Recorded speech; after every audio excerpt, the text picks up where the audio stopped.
YouTube, what's going on? It's Juan Gotti here with another Washington Commanders video, and in today's video, I'm coming on here with a video where we're going to be talking about what has been the success to Washington's second three-game win streak of the season, and what do they have to continue to do in order to make it 4, 5, 6, and 7 and 8, win the rest of their games if possible. So without further ado, let's get straight into today's video. But before we do, make sure you guys go down below, leave a like on this video, subscribe if you're new, and turn on post notifications so you get notified when I upload a video about the NFL, or in this case, our Washington Commanders. Please hit that subscribe button if you are new. We're on the road to 5,000 subscribers. Thank you so much. Let's get straight into today's video. So it's time to put a bow on the Falcons game, but before we do that, this is going to be the last video that we talk about them. And in the game versus the Falcons, the Washington Commanders continue to do something that they've been doing all year long, at least in a part of their win streak. Okay? As you know, this team is on their second three-game winning streak of the season. If we want to be real, and I know you're like, Juan, you can't take back losses, it is what it is. The team still shouldn't have even lost. After they went on the first three-game win streak, they should still be on that same win streak, bro. But as we know, we let the Minnesota Vikings off the hook. But other than that, this team has found its recipe, okay? It has found its success. And even though with how poorly Scott Turner calls plays and his situational game management and all of that, even though it's poor and even though I don't like him, the team is still finding ways to win, okay? The success that this team has found has been because of three things. Both running backs in Brian Robinson and Antonio Gibson, and this defense. Okay? Specifically, the defensive line. But the secondary, bro. The secondary has been amazing, bro. Amazing. Like, 2020... excuse me. 2020 was great. Defense was amazing. Defensive line was amazing, bro, right? Of course. But we didn't really have a secondary outside of Cam Curl. Now we got a secondary, bro. Like Cameron Curl, Bobby McCain, Derek Forrest, Benjamin St. Juste, Kendall Fuller's playing at an all-time level right now. The secondary and this defensive line playing together, we are unstoppable in defense, bro. What does Kendall Fuller and Deron Payne say? And Jonathan, you eat, I eat. Defensive line gets pressure, allows the secondary to get interceptions and batted balls and make plays on the ball. The defensive the secondary covering real well allows the defensive line to get pressure on the quarterback. It's all a cohesive unit. Okay, we gotta play together. Okay, and what led to the first three-game win streak was really it was Taylor Heineke. Honestly, it was Taylor Heineke because Carson Wentz was really, I wouldn't say he was holding us back, but we didn't put him in a situation to be successful. Let's put it that way. And he wasn't, frankly, making the plays. We make a quarterback change. Taylor Heineke comes in, leads us to a three-game win streak. Okay? He's like the main reason for the first three-game win streak. But the second three-game win streak goes to this defense who was playing lights out in the first win streak. But this defense for the second one playing lights out, and Brian Robinson and Antonio Gibson. That's a nice 1-2 punch. I love B-Rob. I love AG, but they're both running back ones to me. Okay, nobody's a running back two. Antonio Gibson, y'all know I love AG, so he's still my running back 1A, and B-Rob's running back 1B. But we got a nice 1-2 punch. Okay, we got Tony Pollard and Ezekiel Elliott, who some could argue and say we're better than. Okay, we got a Elijah Mitchell and a Christian McCaffrey. Okay, we got that, and I'm not saying Antonio Gibson or Brian Robinson is as good as those guys, but we have a 1-2 punch like that. Okay, and that's what's been successful. The running game, the offensive line has been much better. I mean, I know Trey Turner got banged up, but how much better has he been? Okay, he hasn't been good as far as and this the whole line, because we just don't have an athletic line.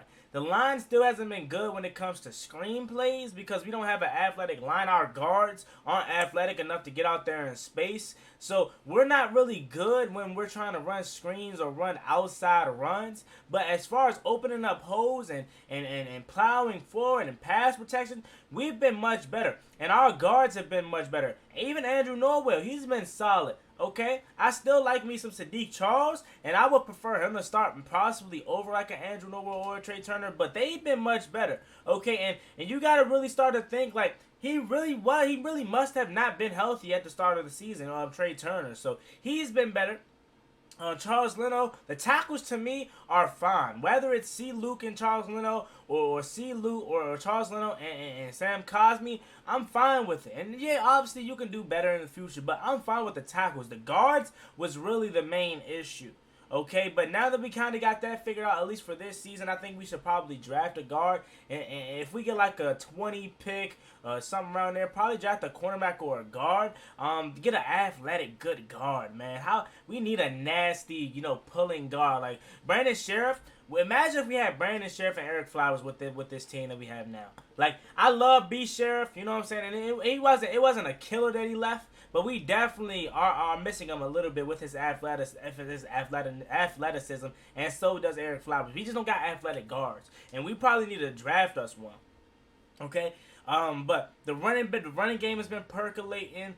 We still need more from Sky Turner in the red zone, bro. Like, as bad as Sky Turner is overall, my biggest issue with him this year has been the red zone efficiency, bro. If we could find ways to score touchdowns consistently in the red zone, do you really think teams would be able to mess with us? I don't think so. But what keep teams in the game is because when we get down to the red zone, we settle for 3. Okay? More likely than not.